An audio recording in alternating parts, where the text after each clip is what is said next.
2020 मायथाइनि 8 एप्रिल जाबाय। बे फुंबिलि समाव आं नोंथांमोन बयखौबो प्रभु जिशु ख्रीष्टनि मुङै बे आईबी गस्पेल मिनिस्ट्री चेनेलाव बरायनानै लाबाय।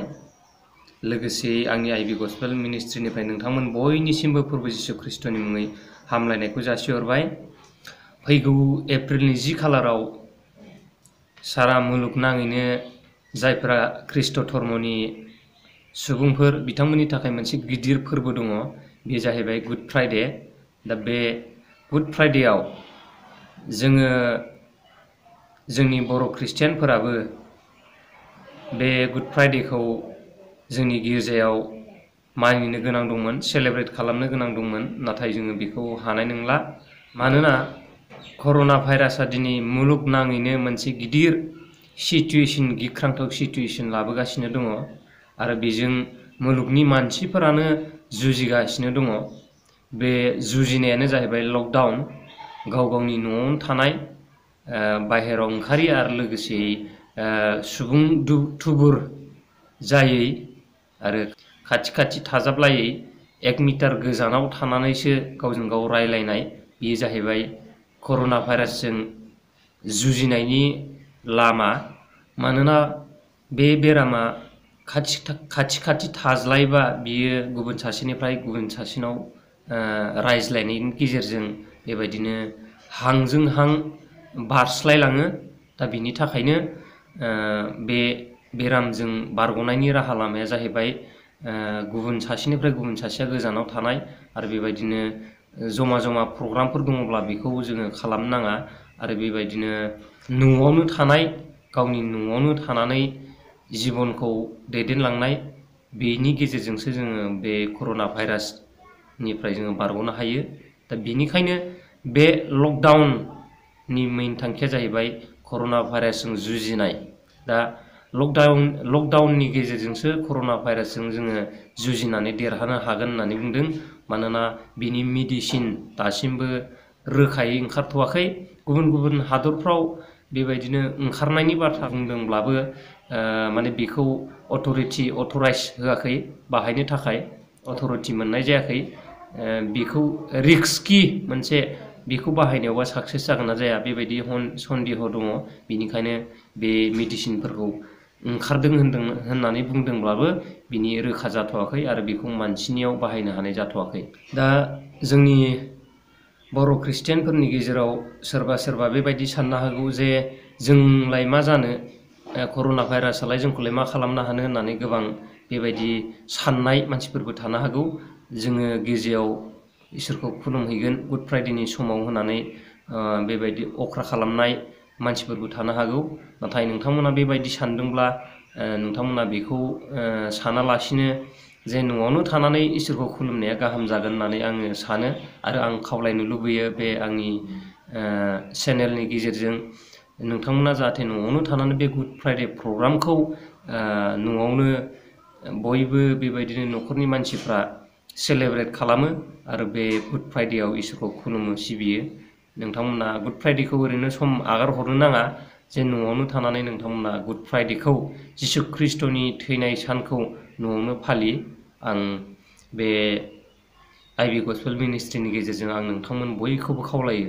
लोगोसेयै मैयानि निउसाव आङो मोनसे नुदों, जोंनि आसाम हेल्थ मिनिस्टार बिथां डक्टर हिमन्त बिश्व शर्माया बुंदों जाहैबाय जे बिहुखौबो बेबायदि एबार खालामनो हानाय नङा आरो गुड फ्राइडे जायफोरा ख्रीष्ट धर्मनि सुबुंफोर नोंथांमोनाबो गुड फ्राइडेखौ जे गिर्जायाव थांनानै खुलुमनो नोंथांमोना हानाय नङा आरो नोंथांमोनखौ आङो खावलायो होननानै जे बिथाङा बुंदों, जे बादा होदों बिथाङा। गुड फ्राइडे समाव बे गिर्जायाव थांनानै रावबो ख्रीष्ट धर्मनि सुबुंफोरा इसोरखौ बाख्नायहैनो नाङा, न'आवनो थानानै नोंथांमोना बे गुड फ्राइडेखौ सेलेब्रेट खालाम होननानै बिथाङा गोख्रों बादा होदों।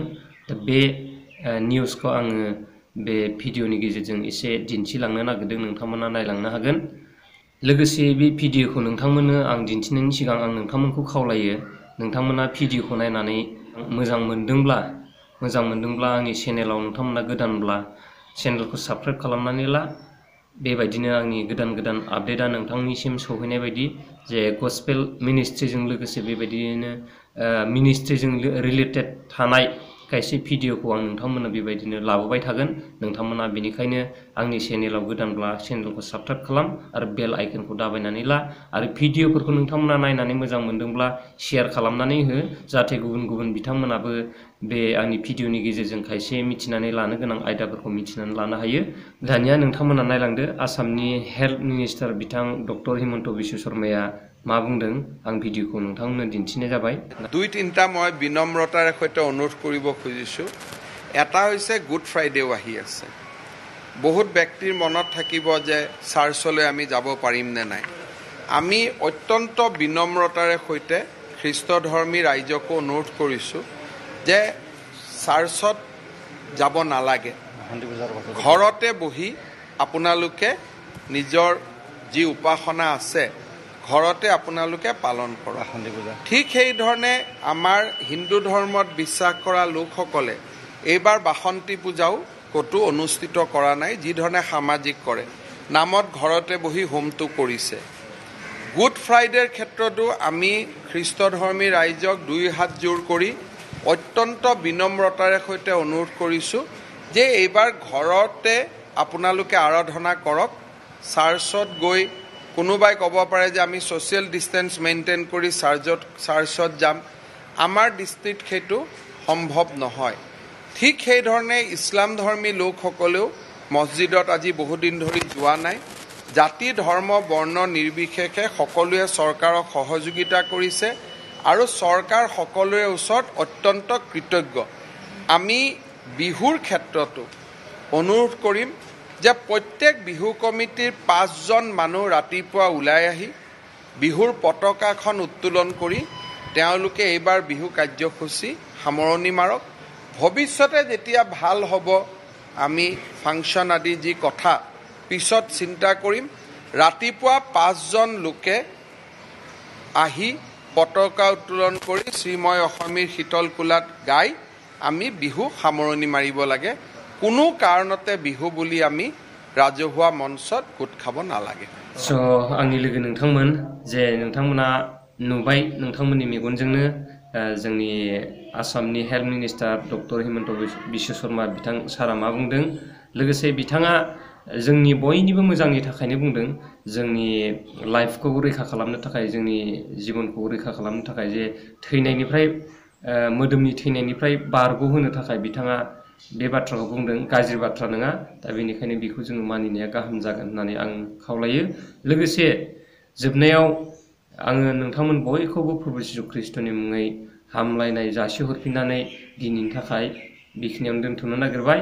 इयुननि भिडिअनि थाखाय नोंथांमोना लोगो मोनफिनगोन। बाय बाय।